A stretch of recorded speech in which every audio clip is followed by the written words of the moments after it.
Aujourd'hui, il faut arracher des souches de thuya un peu trop protubérantes. Eric va effectuer ce travail à l'aide d'un palan et d'une sangle.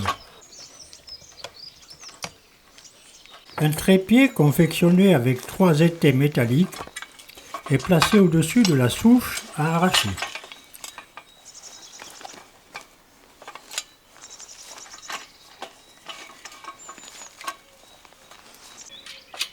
Pas besoin de serrer quoi, juste le mettre en contact. On serre pas les boulons. Comme ça on peut le mettre en place. D'accord. On serrera qu'une fois qu'il est... D'accord. Un palan à chaîne capable de soulever 1 tonne est fixé au sommet du trépied.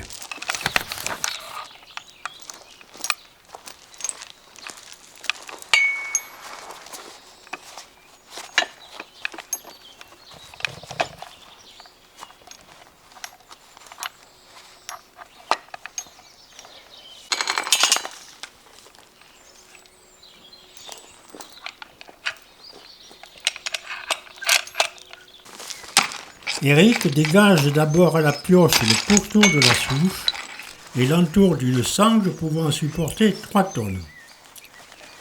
Puis il attache le crochet fixé au bout de la chaîne du palan à la sangle et tire sur la chaîne pour remonter lentement la souche qui résiste fortement.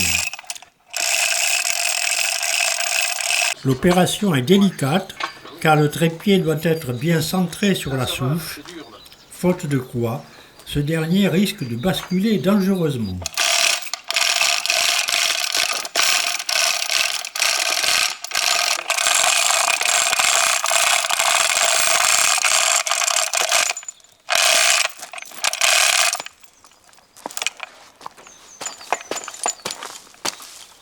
Ces racines cèdent peu à peu.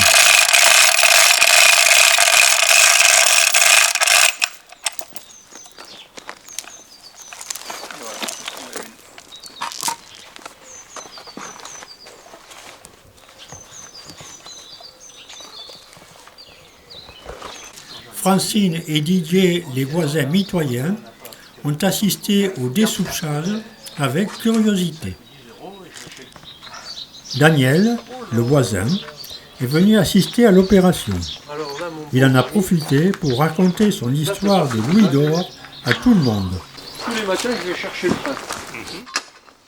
Alors, dans le bureau, j'ai un bocal en verre, grand comme ça, où Monique me met de la monnaie, quand elle en a.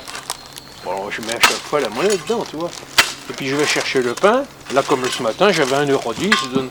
Bon, il arrive un monnaie, j'ai plus de monnaie dans mon bocal, et puis Monique, elle en a pas. Donc, j'ai un billet de 10 €. Et moi, je recompte pas pour 1,10 €, tu vois, ou un billet de 5 €, je recompte pas. Et j'arrive à la maison, et je mets ma monnaie dans le bocal. Puis le lendemain, je prends ma monnaie. Oh, j'ai dit à un culé, ils m'ont baisé la gueule.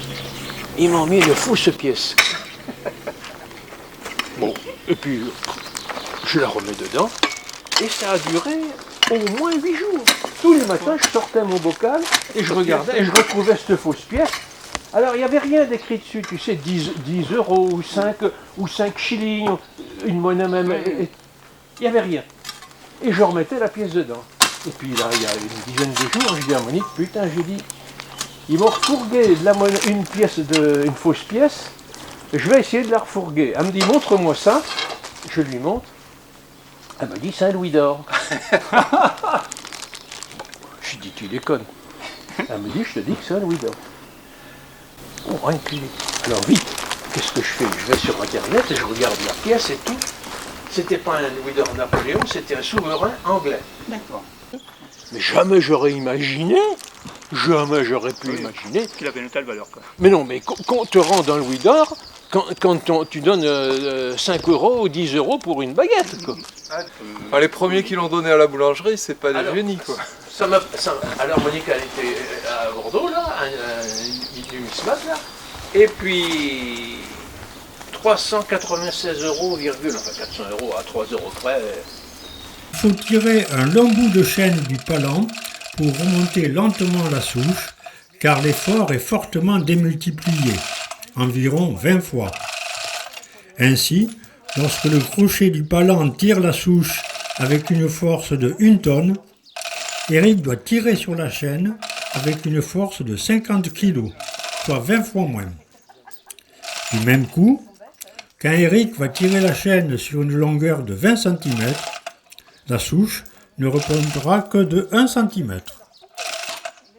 Les opérations ont duré environ 3 heures pour enlever 4 souches de filat.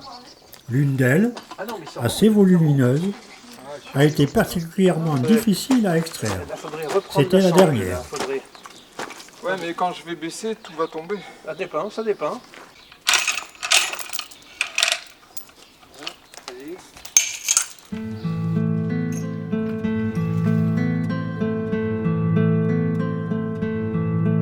Les souches ont ensuite été emmenées à la déchetterie.